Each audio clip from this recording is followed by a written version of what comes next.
Nangangamba naman sa kaligtasan niya ang kampo ni dating Congressman Arnie Teves dahil umano sa banta sa kanyang buhay. Kumpiyansa naman ang DOJ na pagkatapos ni Teves, si Attorney Harry Roque naman ang susunod na mapadedeport. Nasa frontline ng balitang yan, si Elaine Fulgencio.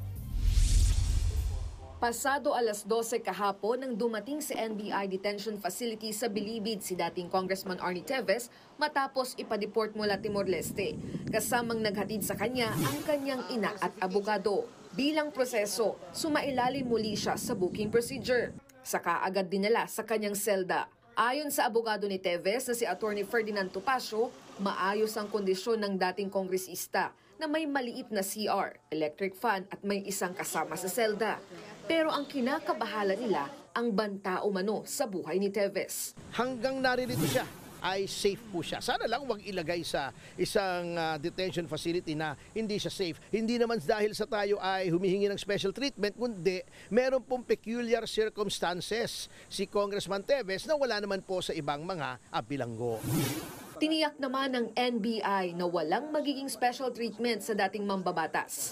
Ayon naman sa DOJ, hinihintay pa nila ang return of warrant sa korte bago makapag-set ng arraignment ni Teves. Habang hinihintay ang commitment order mula sa korte, mananatili muna siya sa NBI detention facility sa Bilibid. Samantala, sinabi rin ng DOJ na hindi malabong mangyari din kay dating presidential spokesperson Harry Roque ang sinapit ni Teves.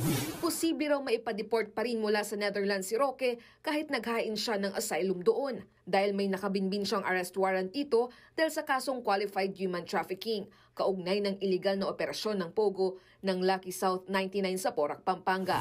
Dito sa case ng Netherlands at Pilipinas, wala tayong extradition treaty.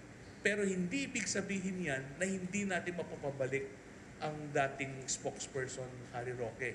Pag natapos ngayon yung asylum application niya, na desisyonan niyan at hindi nabigyan, now magiging subject na siya ngayon ng probable application ng red notice.